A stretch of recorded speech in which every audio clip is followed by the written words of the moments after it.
ने ऐसे ऐसे सुख दिए, और ऐसे ऐसे सुखों को देखकर आसपास के बहुत बुद्धिमान व्यक्ति परमात्मा के शिष्य होने लगे।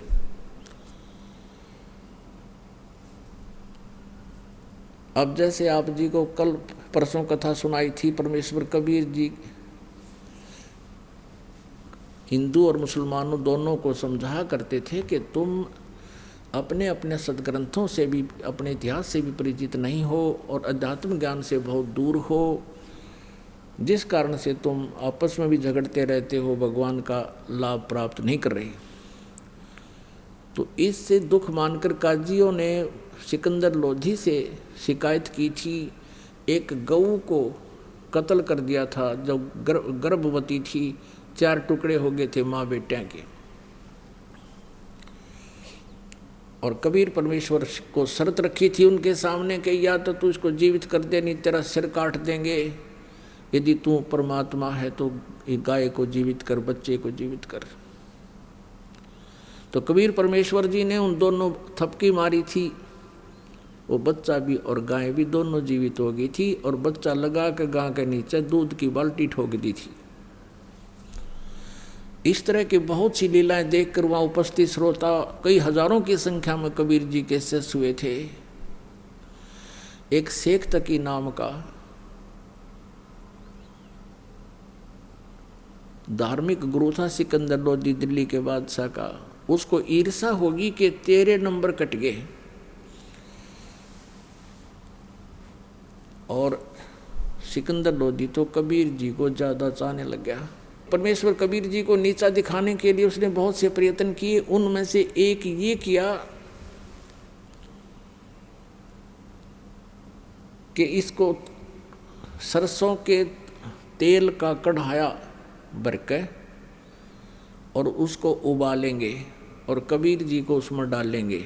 यदि अल्लाह होगा तो बच जाएगा, और ना तो टंटा कट जाएगा। सिकंदर लोधी के सामने शर्त रखती कि तू इसको भगवान कहता है। हजारों की संख्या में मुसलमान और हिंदू इकट्ठे होकर आगे कि या तो ये परीक्षा हमें दे तो हम मानेंगे ये अल्लाह है। ऐसी परीक्षा ली गई।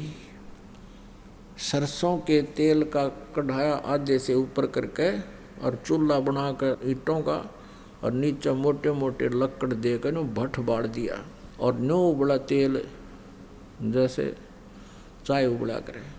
वहाँ श्रोता कई हजारों की संख्या में श्रोता खड़े थे, वो दर्शक खड़े थे।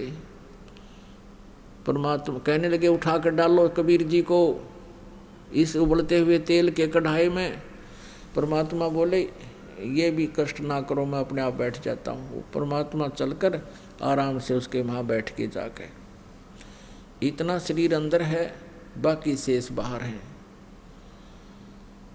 अब तेल उबल रहा है, परमात्मा बैठे हैं जिटीज। अब शेख तकी वहीं खड़ा था, उसने सोचा था ही वो जा काम इसका सारा।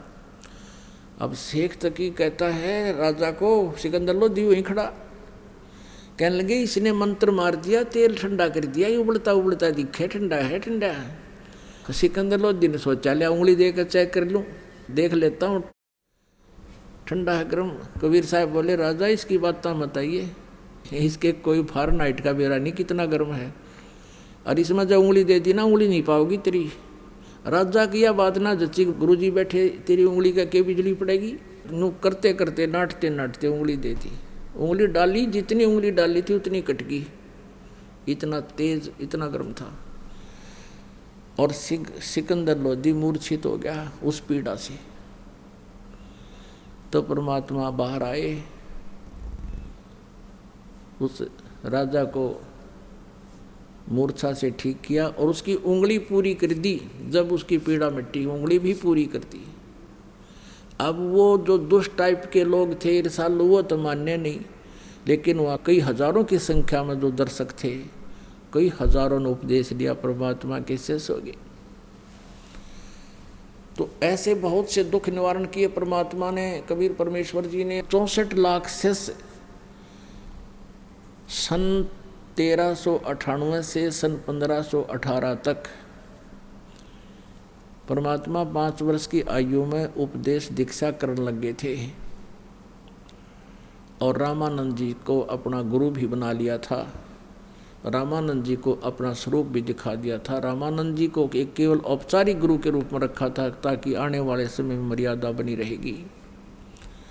तो उस दौरान 64 लाख शेष हो गए थे परमात्मा के। पुण्यात्माओं, हम भगवान को पहचान नहीं सके। उस समय हम 64 लाख उनके अनुयायी तो बन गए थे, लेकिन अपने दुखों का निवारण होने के कारण हम उनके शरण में रहे।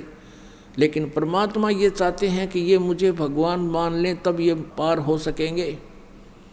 अब क्या बताते हैं कि जैसे आप जी इस ज्ञान से संपूर्ण रूप से परिचित हुए नहीं कि कबीर इज गॉड, तो आपको कोई भी भ्रमित कर देगा और आप परमात्मा से दूर हो जाओगे।